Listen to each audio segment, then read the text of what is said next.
Hello দাদা দিদিরা, তোমার সাথে কেমন আছো? আশা করি ভালো আছো। Welcome to my new blog. তো আজকে রাত 12টার সময় চলে এসেছিলাম আমি আর অলি ভাই নিউ ফারাক্কা স্টেশন। সেখানে এসে অনেক ঘোরাঘুরি করছি, আর দেখতে পাচ্ছি অলি ভাই মাস্ক পরে আছে, আর এখানে লোকজন সব দাঁড়িয়ে আছে, ট্রেনের জন্য অপেক্ষা করছি। আর এখানকার মেন গেটটা এখন বন্ধ আছে, কারণ নতুনভাবে অমৃত ভারত প্রকল্পতে নিউ ফারাক্কা স্টেশন নতুনভাবে তৈরি হচ্ছে, তো ওই জন্য কাজ কম চলছে, অনেকটা কাজ এগিয়ে গেছে। এখন দেখতে পাচ্ছ এদিকে চার সাইডে কাজ হয়ে গেছে, কিছু লাইটের কাজ বাকি আছে, এখন প্রায় দিকটা করছে। যেটা মেন গেট ছিল এখন ওটা বন্ধ করে দিয়েছে, এখন এইখান দিয়ে যাওয়া আসা করছে, আর সব টোটো গাড়ি সব দাঁড়িয়ে আছে দেখতে পাচ্ছ। আর অলি ভাইকে মোবাইল ঘাটছে, তো এখানে আমরা ওয়েট করতে না করতে করতে করে আমরা বেরিয়ে পড়লাম।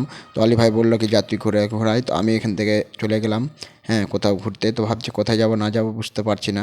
তো অলি ভাইকে বলছি তুই চ না অলি ভাই, তো অলি ভাই বলছে না আমি যাবো না, তুই যা, তুই ঘুরাই। তো আমি দেখতে পাচ্ছি অলি ভাইকে ডাকছি, তবুও অলি ভাই বলছি যাবো না যাবো না। আমি বলছি চ না রে ভাই, বলছে না যাবো না। তো আমি একাই চলে এলাম। দেখতে পাচ্ছি এটা হোটেল, হ্যাঁ ফারাক্কা বাস স্ট্যান্ডের পাশেই হোটেল এটা। আর এখানে সব অটো ফটো দাঁড়িয়ে আছে, গাড়িগুলো দাঁড়িয়ে আছে। হ্যাঁ, তো দেখে অনেক সুন্দর লাগলো। আর আমি দেখতে পাচ্ছ সব ঠান্ডার দিন বুঝতে পারছো, সোয়েটার ফুয়েটার সব পরে টরে বেরিয়ে পড়েছে। আর এদিকে স্টেশনের রাস্তায় এদায় চলে এলাম। আর এখানে এসে দেখতে পাচ্ছি এক পাগল টাইপের মেয়ে একটা ডান্স করছে, অনেক সুন্দর ডান্স করছে দেখতে পাচ্ছ। আমি ভিডিও করে নিলাম। আর এখানে দেখতে পাচ্ছ সব লোকজন অলরেডি যাচ্ছে না, হ্যাঁ ট্রেন থেকে নেমে পড়েই সবাই আপনা আপনা বাড়ি যাচ্ছে। এদিকে আমরা অপেক্ষা করছি আমি অলি ভাই রাব্বান ভাইয়ের সঙ্গে। তো আমরা রাব্বান ভাইকে আনতে এসেছিলাম নিউ ফারাক্কা স্টেশন। হ্যাঁ, তো তোমরা দেখতে পাবে রাব্বান ভাইটাকে। হ্যাঁ, তো তোমরা ভিডিওটা দেখো। রাব্বান ভাই আমার ফ্রেন্ড।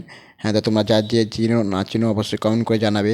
হ্যাঁ, তো রাব্বান ভাই অপেক্ষার মধ্যে দেখতে পাচ্ছ রাব্বান ভাই চলে এসেছে, দেখো কত সুন্দর লাগছে রাব্বান ভাইকে।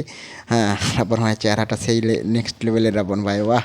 আর ব্যাগটা কত বড় ভাই, ব্যাগটা তো অনেক বড়। রাব্বান ভাইকে বলছি ব্যাগ এত বড় কীভাবে নিয়ে আসছেন ঘাড়ে, বলছে আর বলছি ভাই কষ্ট জিনিস। তো আমরা এখানে চলে এলাম দেখতে পাচ্ছ হোটেলে এখানে খাবো আমরা। হ্যাঁ, তরকা রুটি আমি আর রাব্বান ভাই ও অলি ভাই খাবো এখানে।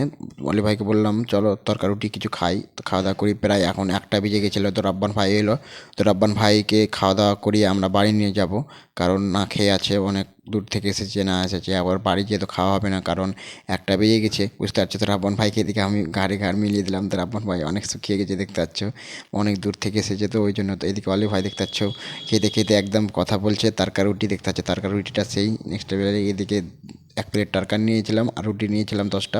হ্যাঁ, তো আমিও খেতে লেগে গেলাম। তো অলি ভাইকে বললাম অলি ভাই তুমি আমার ভিডিও করো না কেন? তো রাব্বান ভাইয়ের একটু ভিডিও করে নিলাম। তো অলি ভাইকে আমি বললাম ধরো মোবাইলটা ধরো দিয়ে আমার ভিডিও করো। তো দেখতে পাচ্ছ আমার ভিডিও করতে নিলাম। তো এদিকে আমি খেতে লেগে গেলাম। অলরেডি খেতে অনেক টেস্টিং, অনেক সুন্দর লাগলো খাওয়া দাওয়াটা। তো এখানে খেতে বন্ধুদের সঙ্গে খেয়ে অনেক মজা লাগলো। হ্যাঁ, তো এই ভিডিওটা আমি এখান থেকে শেষ করলাম। ভিডিওটা যদি ভালো লেগে থাকে দয়া করে লাইক কমেন্ট ও শেয়ার করবে। ওকে, বাই।